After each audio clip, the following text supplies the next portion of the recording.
بسم اللہ الرحمن الرحیم الرحمن علم القرآن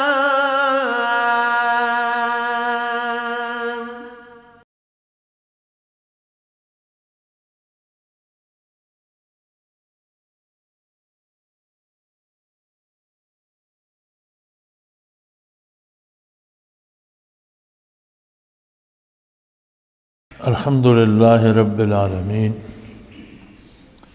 والصلاة والسلام علی حبیبہ محمد وآلہ وصحبہ اجمعین اعوذ باللہ من الشیطان الرجیم بسم اللہ الرحمن الرحیم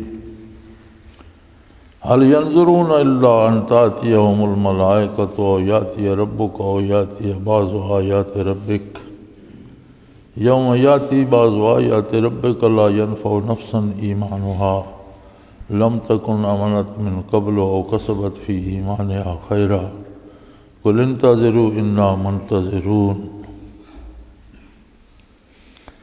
ان الذین فرقوا دینهم وکانوا شیعا لست منهم فی شیء انما امرهم الی اللہ ثم ینبئهم بما كانوا یفعلون اللہم سبحانک لا علم لنا الا ما علمتنا انک انت العلیم الحکیم مولایا صلی وسلم دائما ابدا علی حبیبک خیر الخلق کلہم۔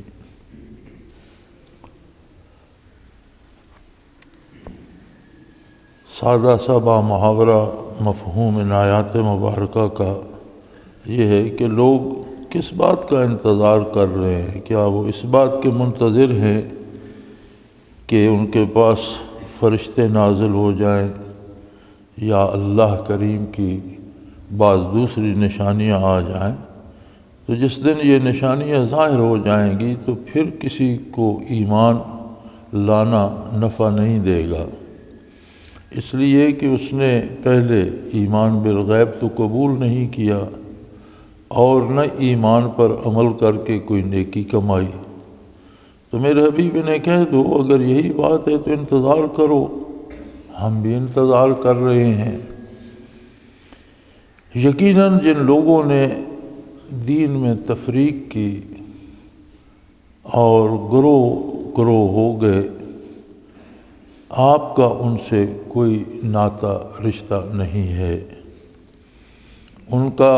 ان کے امور اللہ کی طرف ہیں اور وہ انہیں بتائے گا کہ وہ دنیا میں کیا کرتے رہے ہیں۔ بعثت آقا نامدار صلی اللہ تعالی علیہ وآلہ آلہ وسلم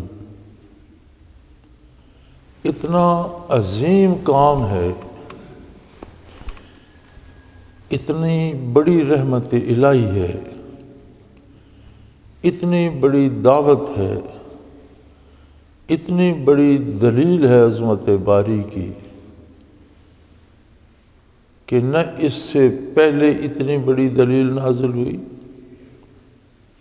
اور حضور کی بعثت کے بعد اور کسی دلیل کی قیامت تک ضرورت باقی نہ رہی۔ حضور اکرم صلی اللہ علیہ وسلم کی بعثت اتنی عظیم بات ہے کہ پہلے جو انبیاء نازل ہوئے، انبیاء تشریف لائے، ان پر کتابیں نازل ہوئیں تو وہ سب بھی توحید باری کی اور اطاعت الہی کی عظیم دلیلیں تھیں، لیکن ان کا حلقہ اثر جو تھا اور ان کا زمانہ جو تھا دونوں محدود تھے۔ خاص قوموں کی طرف انبیاء مبعوث ہوئے اور خاص زمانوں کے لیے مبعوث ہوئے۔ جب ان کا عہد پورا ہوتا تو کوئی دوسرا نبی مبعوث ہو جاتا، مختلف کتابیں نازل ہوئیں، لیکن جب نبی اکرم صلی اللہ علیہ وسلم حضرت محمد صلی اللہ علیہ وآلہ وسلم جب مبعوث ہوئے تو یہ اتنی عظیم دلیل تھی آپ صلی اللہ علیہ وسلم کی بعثت کہ پورے روئے زمین کی ساری انسانیت کے لیے مبعوث ہوئے حضور اور قیامت تک کے لیے مبعوث ہوئے. اب اس کے بعد کسی دلیل کی ضرورت باقی نہ رہی. ارشاد باری ہے کہ جب اتنی بڑی دلیل نازل ہو گئی اور اتنا یقینی کام ہو گیا تو اب لوگ کس بات کا انتظار کر رہے ہیں؟ کیا یہ قیامت کا انتظار کر رہے ہیں کہ قیامت آئے گی اور یہ توبہ کریں گے؟ کیونکہ اب حضور صلی اللہ علیہ وسلم کے بعد تو قیامت ہی ہے. اور یہ تکمیل نبوت کی دلیل بھی ہے یہ آیہ کریمہ بھی کہ حضور صلی اللہ علیہ وآلہ وسلم کے بعد قیامت تک کوئی نیا نبی نہیں آئے گا. تو ہمارے لوگ کس بات کا انتظار کرتے؟ کیوں اتباع رسالت اختیار نہیں کرتے؟ ہمارے لوگ بیچارے ایسے بد نصیب ہیں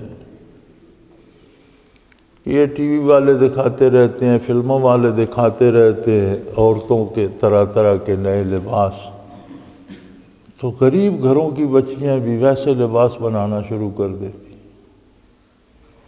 یہ ٹیلی ویژن پہ بالوں کے سٹائل اور چہرے بنانا سکھاتے رہتے ہیں، مرد عورتیں ویسا بننا شروع کر دیتے. یار یہ قوم اور اس کے نوجوان اور اس کی بچیاں اور بچے ایکٹروں جیسا بننا پسند کرتے ہیں، محمد رسول اللہ صلی اللہ علیہ وسلم جیسا بننا کیوں پسند نہیں کرتے؟ ویسے کیوں نہیں بنتے جیسا حضور بنانا چاہتے؟ کیا ان کا اتنا بھی حضور سے تعلق نہیں ہے جتنا ایک فلمی ایکٹر سے؟ تو قرآن کریم میں ارشاد ہوتا ہے کہ یہ کس بات کا انتظار کر رہے ہیں؟ جی کر لیں گے. دنیا کا کوئی کام ہو تو ہر بندہ کہتا ہے فوراً کرو جی، ابھی ہو جانا چاہیے. دین کی بات آئے تو کہتے ہیں بڑی زندگی ہے جی کر لیں گے جی، ابھی نمازوں کی کون سی اتنی جلدی ہے، اور ابھی داڑھی رکھنے کی کیا ضرورت ہے، ابھی تمہاری بڑی عمر پڑی ہے کر لیں گے. کس نے بتایا انہیں بڑی عمر پڑی ہے؟ فرمایا کیا یہ قیامت کا انتظار کر رہے ہیں یا موت کا انتظار کر رہے ہیں؟ هل ينظرون الا ان تاتيهم الملائکہ، یہ اس بات کا انتظار کر رہے ہیں کہ فرشتے دنیا زمین پہ نازل ہو کر قیامت برپا کر دیں، یا ان کے پاس موت کے فرشتے آ جائیں. ملائکہ یاتی ربک یاتی بعض آیات ربک، یا اللہ جل شانہ کا دربار لگ جائے اور قیامت قائم ہو جائے، یا ان کے پاس اللہ کی بعض نشانیاں آ جائیں.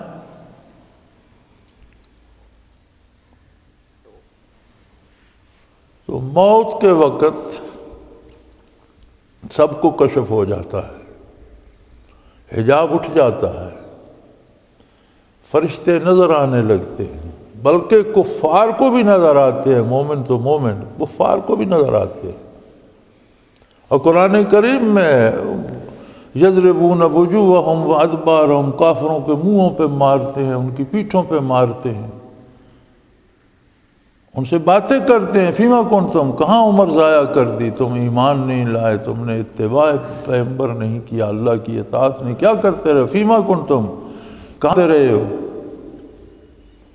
اس وقت کہتے ہیں کننا مستضعفین فی الارض، یہ ہم تو کمزور لوگ تھے، تو جو بڑے لوگ تھے ہم ان کی پیروی کرتے رہے. جس ماحول جس معاشرے میں رہتے تھے وہاں کے بااثر لوگ جو تھے ان کے خلاف تو ہم نہیں چل سکتے تھے، تو وہ ایسے ہی تھے، لہذا ہم بھی ویسے ہی رہے. تو وہ فرشتے کہتے ہیں الم تکن ارض اللہ واسعہ، کیا اللہ کی زمین وسیع نہیں تھی؟ فتہاجروا فیہا، جہاں برے لوگ برسر اقتدار تھے یا برائی تھی یا باثر لوگ برے تھے، تو اللہ کی زمین تو وسیع ہے، وہ جگہ چھوڑ دیتے، کہیں اور چلے جاتے، جہاں کوئی تمہیں نیکی کرنے سے نہ روکتا وہاں چلے جاتے. آج تو دنیا چھوڑے جا رہے ہو، اس سے پہلے نیکی کے لیے ملک چھوڑ دیتے تو کیا فرق پڑتا؟ کہ آخر دنیا تو چھوڑ کر آج تو چھوڑ کر جا رہے. تو اس وقت مشاہدہ ہو جاتا ہے آخرت کا بھی فرشتوں کا بھی، لیکن اس وقت کی توبہ قبول نہیں ہوتی. ایمان مشروط ہے نبی صلی اللہ علیہ وسلم کے پیغام کے ساتھ. کہ اللہ کے رسول کے کہنے پر رسول اللہ صلی اللہ علیہ وسلم پر بھی ایمان لائے، اللہ پر بھی ایمان لائے، آخرت پر بھی، جنت و دوزخ پر بھی، فرشتوں پر بھی، ضروریات دین پر۔ اور ایمان لانے کا مطلب یہ ہے کہ میں نے مان لیا۔ اب ایک آدمی سے میں کہتا ہوں یہ پانی مجھے پکڑا، تو کہتا ہے جی مان لیا، اور مجھے پکڑاتا نہیں ہے، تو کیا اس نے مانا؟ آپ ایک آدمی سے کہتے ہیں مجھے یہ راستہ کہاں جاتا ہے، مجھے وہ کہتا ہے جی بالکل بتا دیتا ہوں، آپ کی بات مانتا ہوں، بتاتا نہیں ہے۔ ماننے کا مطلب ہوتا ہے کہ اس پر عمل کیا جائے۔ ایمان کا مطلب یہ ہے کہ ہم حضور اکرم صلی اللہ علیہ وسلم کے احکام پر دل و جان سے عمل کریں، یہ ماننا ہے۔ اور کہہ دینا جی میں کلمہ پڑھتا ہوں، میں مسلمان ہوں، اور کام کافروں جیسے کرنا، یہ ماننا نہیں ہے۔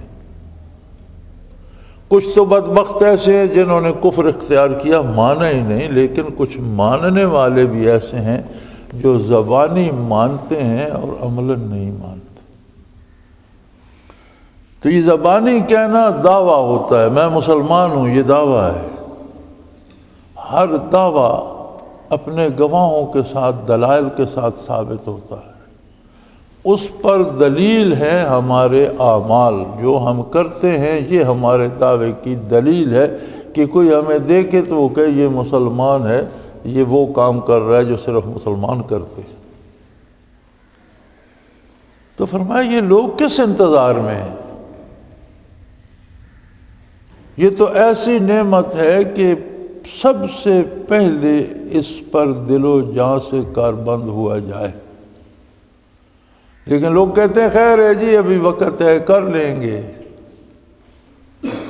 فرمایا یہ کس بات کا انتظار کر رہے ہیں؟ کیا یہ انتظار کر رہے ہیں کہ فرشتے نازل ہو جائیں، موت کا فرشتہ آ جائے، اس کے ساتھ فرشتے آئے، پھر یہ توبہ کریں گے؟ یا قیامت قائم ہو جائے، اللہ کا دربار سج جائے، تو پھر یہ جنت بھی دیکھ لیں، دوزخ بھی دیکھ لیں، تو پھر یہ توبہ کریں گے؟ یا قیامت کی نشانیاں آ جائیں، سورج مغرب سے طلوع ہو جائے، پھر یہ توبہ کریں گے؟ فرمایا جس دن یہ نشانیاں ظاہر ہو جاتی ہیں، پھر کسی کو اس کا ایمان لانا فائدہ نہیں دیتا۔ پھر کون انکار کرے گا؟ جب ہر چیز سامنے آ گئی، فرشتے سامنے آ گئے، جنت دوزخ سامنے آ گئی، عذاب ثواب کی کیفیت بیتنے لگ گئی، تو کون انکار کرے گا؟ لیکن اس وقت کا ماننا جو ہے وہ فائدہ نہیں۔ اس وقت تو فرعون نے بھی مان لیا تھا۔ جب سمندر میں غوطے آئے اور ملک الموت نظر آیا تو کہنے لگا میں ایمان لاتا ہوں، اسی اللہ کو مانتا ہوں جس کو موسیٰ اور بنی اسرائیل مانتے ہیں۔ تو ارشاد ہوا الانا، اب مانتے ہو، وقد عصیت من قبل، جب ماننے کا وقت تھا اس وقت تم اپنی خدائی کے دعوے کرتے رہے اور رکڑے رہے، اب مانتے، اب ماننے کا کیا فائدہ؟ اب تو موت سامنے ہے، فرشتے نظر آ رہے ہیں، اب مانو گے نہیں تو کہاں جاؤ گے؟ جب میرا نبی ماننے کو کہتا تھا تب کیوں نہیں مانا؟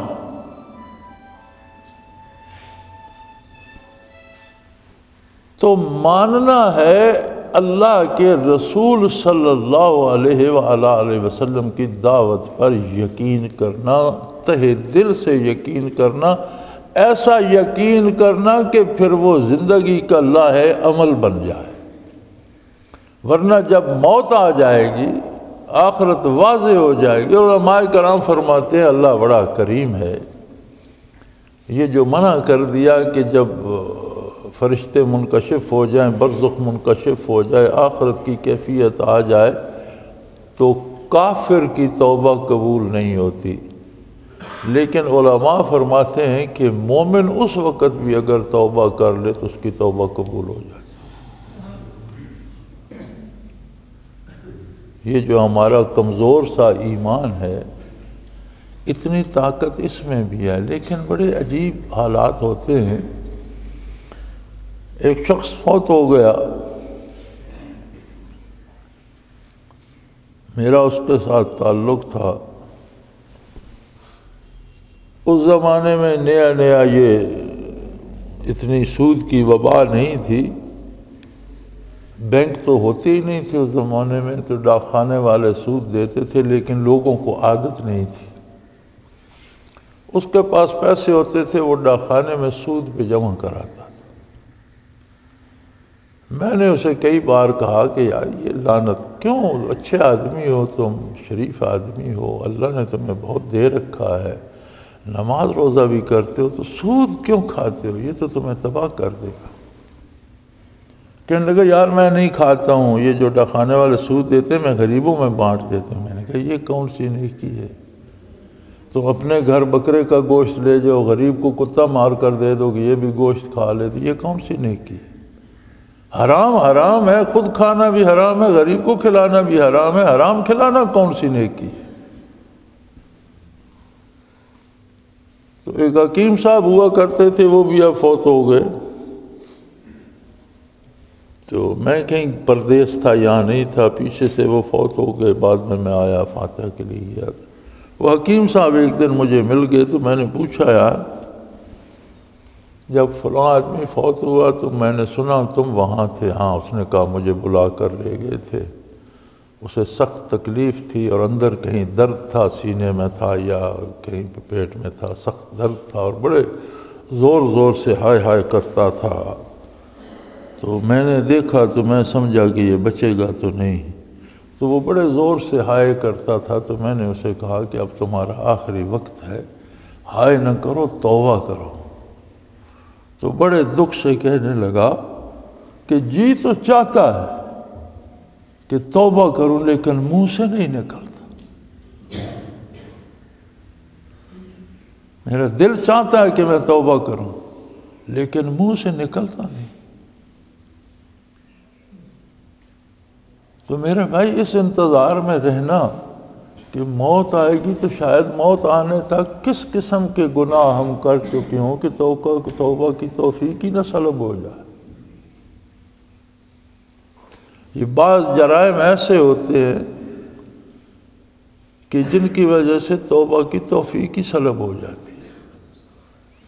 اور پھر یہ سود کو حلال سمجھ لینا یا جائز سمجھ لینا، یہ تو کفر ہے۔ اللہ نے جس چیز کو حرام کیا ہے اسے حلال سمجھنا کفر ہے، اور جو چیز اللہ نے حلال کی ہے اسے حرام سمجھنا کفر ہے۔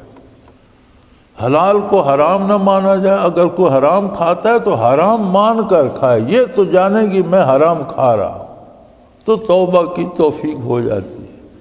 لیکن اگر اسے جائز سمجھ لے، نہیں جی اس کا کوئی گناہ ہی نہیں، تو پھر توبہ کی توفیق بھی نہیں۔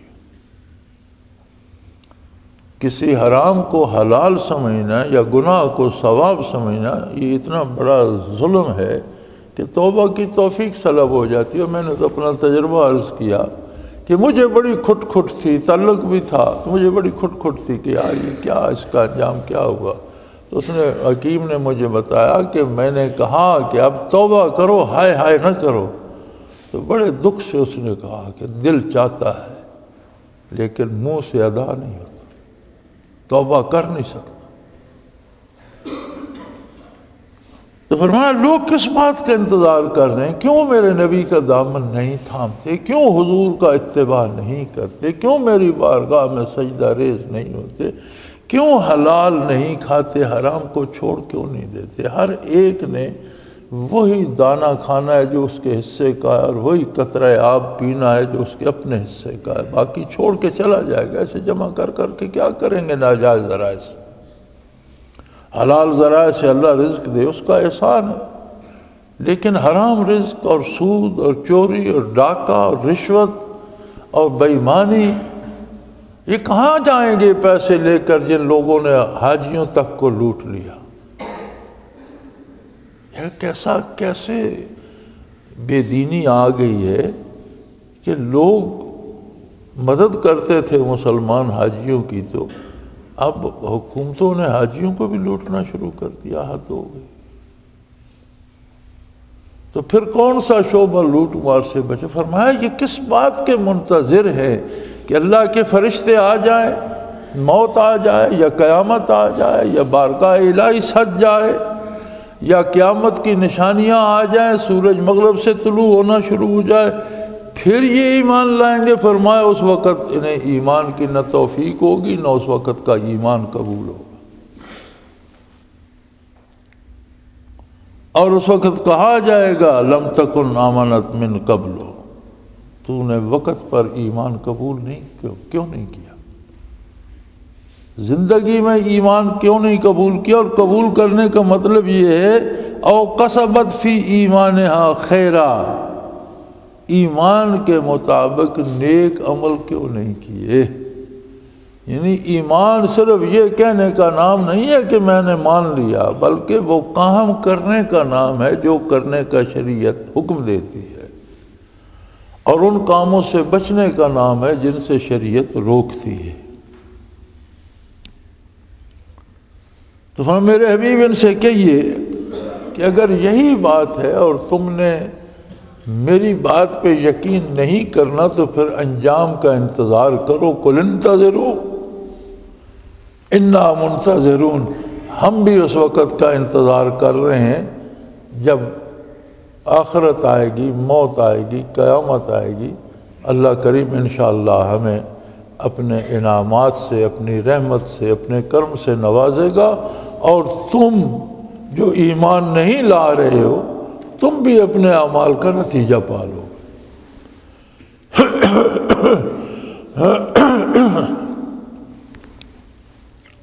پھر فرمایا کہ لوگ صرف یہ نہیں وہ مانتے نہیں، لوگوں کی عادت عجیب ہے، کہیں گے ہم دین کو مانتے ہیں، ہم مسلمان ہیں، ہم حضور پر، آخرت پر، اللہ پر ایمان لاتے ہیں، لیکن دین کے نام پر رسومات بنا کر ان کو مان لیں گے، ان کاموں کو اختیار کریں گے جن کا حکم نہ اللہ نے دیا نہ اللہ کے رسول نے، اور ان کو باعث نجات بھی سمجھیں گے، یہ دعویٰ بھی کریں گے۔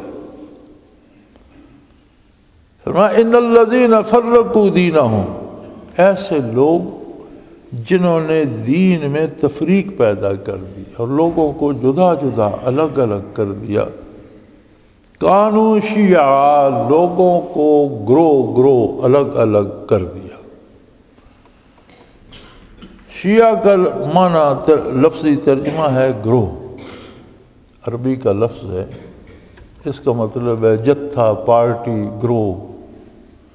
قرآن حکیم میں غالباً جس طرح مجھے اب یاد ہے، ہو سکتا ہے مجھے صحیح یاد نہ ہو، لیکن جہاں تک مجھے یاد ہے یہ لفظ 8 جگہ استعمال ہوا ہے، 8 آیات میں لفظ شیعہ آیا ہے۔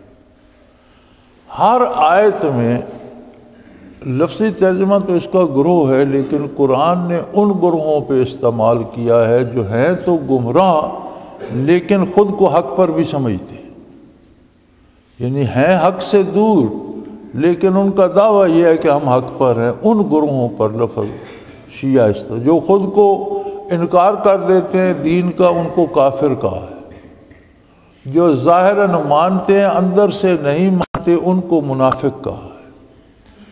جو گروہ الگ سے رسومات بنا لیتے ہیں اور ان کو دین سمجھ لیتے ہیں اور ان پر عمل بھی کرتے ہیں اور اعلان یہ بھی کہتے ہیں کہ یہی اسلام ہے اور ہم حق پر ہیں، ان گروہوں کو شیعہ کہا ہے۔ میری سمجھ میں نہیں آتا کہ یہ شیعہ حضرات نے اپنی جماعت کا نام یہ کیوں رکھا ہوا ہے۔ اگر وہ قرآن کریم کو تو دیکھیں تو قرآن کریم میں 8 دفعہ یہ لفظ آیا، 8 دفعہ ان خاص گروہوں پہ آیا ہے جو اسلام سے ہٹ کے رسومات بنا کر ان کو دین کہا، اور اس بات پر جمے ہوئے ہیں کہ یہی حق ہے، یہ جو ہم کہتے ہیں یہ اسلام ہے۔ تو فرمایا جن لوگوں نے دین میں تفریق پیدا کی اور گروہ در گروہ ہو گئے، لست منہم فی شیء، اے میرے حبیب آپ صلی اللہ علیہ وسلم کا ان سے کسی طرح کا کوئی رشتہ نہیں۔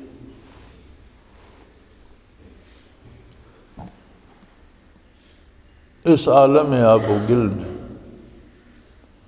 سب سے آخری سزا، سب سے بڑی سزا یہ ہے کہ کسی کا رشتہ محمد رسول اللہ سے کٹ جائے۔ یہ وہ عذاب ہے کہ جس کے بعد توبہ کی توفیق بھی نہیں ملتی، نہ ایمان کا کوئی ذرہ باقی رہتا ہے، نہ یقین نصیب ہوتا ہے، نہ عمل بالشریعہ نصیب ہوتا ہے، نہ توبہ کی توفیق نصیب ہوتی ہے۔ توبہ کی توفیق بھی ان کے لیے ہوتی ہے جو اللہ پر یقین رکھتے ہیں، اللہ کے رسول کی رسالت پہ یقین رکھتے ہیں، حق کو حق سمجھتے ہیں۔ بتقاضائے بشریت گناہ صادر ہو جاتا ہے، غلطی ہو جاتی ہے، سستی ہو جاتی ہے، ان کو توبہ کی توفیق بھی نصیب ہو جاتی ہے۔ جو غلطی کو غلطی تو مانتے ہیں اور جو باطل کو حق سمجھنے لگے، اللہ معافی دے۔ یہ اتنی بڑی سزا ہے کہ فرمایا میرے حبیب تو آپ کے ساتھ ان کا کسی طرح کا کوئی تعلق نہیں۔ انما امرهم الی اللہ، ان کا معاملہ اللہ کریم کے ہاتھ میں ہے، ان کا حساب کتاب اللہ کے ساتھ ہے، ان کا معاملہ اللہ کے ساتھ ہے۔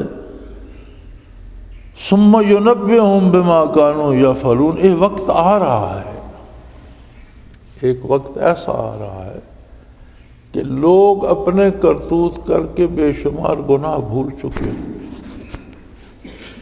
ہم اپنی زندگی کا حساب کریں تو بے شمار غلطیاں ہمیں یاد بھی ہیں، ان سے ہم توبہ بھی کرتے ہیں، لیکن بے شمار غلطیاں اور کوتاہیاں وہ ہیں جو اب ہمیں یاد ہی نہیں ہیں، بھول چکی ہیں۔ فرمایا میرے حبیب جس نے آپ سے الگ راستہ اختیار کیا، آپ کا اتباع نہ کیا، اور پھر اس کو دین کا امرہم الی اللہ کا اگر بامحاورہ ترجمہ کیا جائے تو یہ بنتا ہے کہ پھر اللہ ان سے نبٹ لے گا، ان کا معاملہ اللہ کے پاس ہے۔ بامحاورہ ترجمہ کیا جائے تو یوں بنتا ہے کہ پھر اللہ ان سے نبٹ لے گا۔ آپ اندازہ کر لیں کہ مخلوق کی حیثیت کیا ہے، اور جب اللہ کسی سے یہ کہے کہ میں تم سے نبٹ لوں گا تو اس کا حشر کیا ہو۔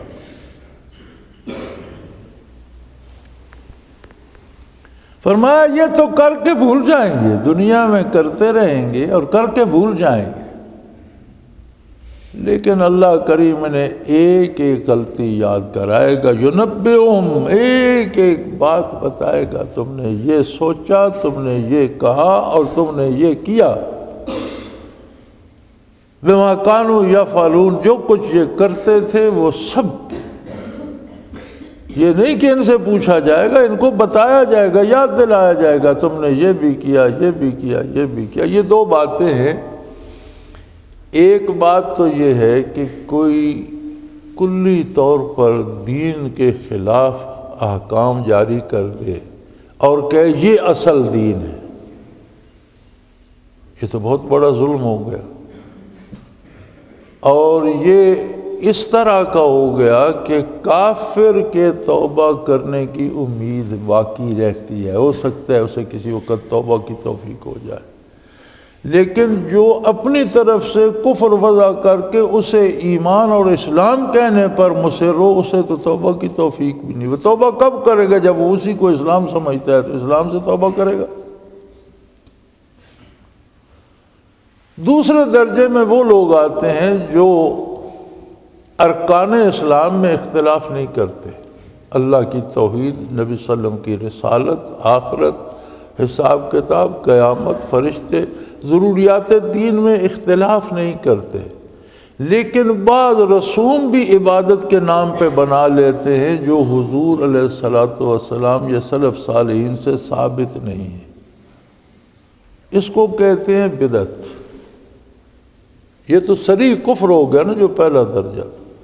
دوسرا درجہ جو ہے وہ ہے بدعت، یعنی کوئی ایسی رسم بنا لینا جس کا نہ حضور کے زمانے میں، نہ حضور سے ثابت ہے، نہ صحابہ سے، نہ متقدمین سے، اپنی طرف سے ایجاد، اور پھر اسے ثواب سمجھنا، ضروری سمجھنا، اس پر عمل کرنا، اسے ثواب سمجھنا۔ اس میں بہت سی چیزیں آج کل کے بے شمار ایسے رواجات ہیں جن کی کوئی اصل نہیں اور ہر بندہ ان پر کاربند ہے۔ یہ بھی اتنا بڑا جرم ہے کہ جہاں کوئی بدعت شروع ہوتی ہے وہاں سے سنت کی عمارت گر جاتی ہے، سنت کو گرا کر اس کی جگہ بدعت پہ عمل کیا جاتا ہے، سنت مٹائی جاتی ہے تب بدعت پہ عمل ہوتا ہے۔ دوسرا اس کا ظلم یہ ہے کہ یہ بات کہنا کہ یہ کام ثواب ہے، یہ نبی کا منصب ہے۔ اگر کوئی اپنی طرف سے کہتا ہے کہ یہ بھی ثواب ہے اور یہ ضرور کرو تو اس کا مطلب ہے وہ اپنی نبوت کا دعویٰ کر رہا۔ تیسری مصیبت بدعت کی جو علماء لکھتے ہیں وہ یہ ہے کہ بدعتی کو بھی توبہ نصیب نہیں ہوتی، کہ اس لیے کہ اس کام کو ثواب سمجھتا ہے، ثواب سے توبہ کون کرے گا؟ گناہ سمجھتا ہو تو توبہ کرے، جب وہ اسے سمجھتا ہی ثواب ہے تو ثواب سے توبہ کیسے کرے گا؟ تو میرے بھائی، زندگی اللہ نے ایک بار دی ہے اور اچانک ختم ہو جاتی ہے، موت کی خبر نہیں دی کسی کو، اچانک ختم ہو جاتی ہے۔ سو پہلا کام یہ کرنا چاہیے کہ اللہ کی بارگاہ میں توبہ کرے اور خالص دین اسلام جو نبی کریم صلی اللہ علیہ وسلم نے تعلیم فرمایا ہے اور جس کی بنیاد قرآن ہے، حضور کی حدیث اور آپ کی سنت ہے، تعامل صحابہ کرام ہے، اس دین کو مضبوطی سے تھامے اور پورے خلوص سے اس پر عمل کرنے کی کوشش کرے کہ اللہ قبول فرمائے۔ اس کے لیے انتظار نہ کرے کہ خیر ہے جی ابھی جوانی ہے، ابھی نمازیں بعد میں پڑھ لیں گے، ابھی داڑھی بعد میں رکھ لیں گے، ابھی یہ ہوگا۔ مجھے یاد ہے نورپور کا ایک آدمی تھا، کراچی میں رہتا تھا، آیا تو اس کی بڑی بڑی داڑھی تھی، تو پتہ نہیں کیوں اس نے آ کر داڑھی صاف کرا دی۔ لوگوں نے کہا صبح اٹھا تو رات پوری سنت کے مطابق داڑھی تھی، کچھ بال کالے تھے، زیادہ سفید تھی، تو صبح بازار میں آیا تو کلین شیو تھا، تو انہوں نے کہا یہ کیا کیا تم نے؟ اس نے کہا خیر ہے پھر رکھ لیں گے۔ شام ہوئی، ہارٹ اٹیک ہوا، مر گئے۔ وہ پھر رکھنے اور مڑانے کی نوبت ہی نہیں آئی، مجھے اچھی طرح یاد ہے۔ بندے کے پاس کیا گارنٹی ہے کہ وہ پھر کر لے گا؟ پہلی فرصت میں حضور کی غلامی کا حق ادا کرو، ایمان میں بھی، عقیدے میں بھی، سوچ میں بھی، کردار میں بھی اور عمل میں بھی۔ اللہ سب کو توفیق عطا کرے۔ وآخر دعوانا ان الحمدللہ رب العالمین۔ اللہ اللہ اللہ اللہ اللہ اللہ اللہ اللہ۔ حضرت امیر محمد اکرم آوان مد ظلہ العالی دارالعرفان منارہ ضلع چکوال میں سالہ سال سے قرآن و حدیث کے اوپر خطابات کر رہے ہیں اور سلسلہ نقشبندیہ اویسیہ کے مطابق لوگوں کو ذکر الہی کی تربیت دے رہے ہیں۔ وہ قرآن پاک کی تفسیر ترتیب وار بیان کر رہے ہیں۔ تفسیر قرآن کو وہ موجودہ ملکی اور بین الاقوامی حالات کے مطابق بیان کرتے ہیں۔ موٹر وے سے کلر کہار کے انٹرچینج سے نکلتے ہوئے، کلر کہار کی جھیل سے ہوتے ہوئے، میانی، بوچھال اور نورپور سے گزرتے ہوئے دارالعرفان منارہ پہنچ سکتے ہیں۔ حضرت امیر محمد اکرم آوان نے بچیوں اور بچوں کی دینی اور دنیاوی تعلیم کے لیے سقارہ اکیڈمی کے نام سے ایک درسگاہ بھی قائم کی ہے، جس کا افتتاح ملک پاکستان کے صدر جنرل محمد ضیاء الحق نے اپنے دست مبارک سے کیا تھا۔ وہ تمام احباب جو اسلام کی طلب رکھتے ہیں ان سے گزارش ہے کہ دارالعرفان منارہ ضلع چکوال میں امیر محمد اکرم آوان صاحب کے خطابات سے مستفید ہوں۔ وہ ہر جمعے کو نماز سے پہلے بیان فرماتے ہیں۔ ہر ماہ کی پہلی اتوار کو ماہانہ اجتماع ہوتا ہے جس میں آپ خصوصی خطاب فرماتے ہیں اور پاکستان کے چاروں صوبوں سے احباب اس اجتماع میں شرکت کرتے ہیں۔ اس کے علاوہ یہاں سال میں 2 مرکزی اجتماعات بھی ہوتے ہیں، ایک رمضان المبارک میں اعتکاف کا اجتماع اور دوسرا جولائی اور اگست میں 40 دن کا اجتماع ہوتا ہے جس میں روحانی تربیت کی جاتی ہے۔ اپنا خون سیماب دے کر اتنا ہم کر جائیں گے، نام آقا کا چمن میں پھر رقم کر جائیں گے۔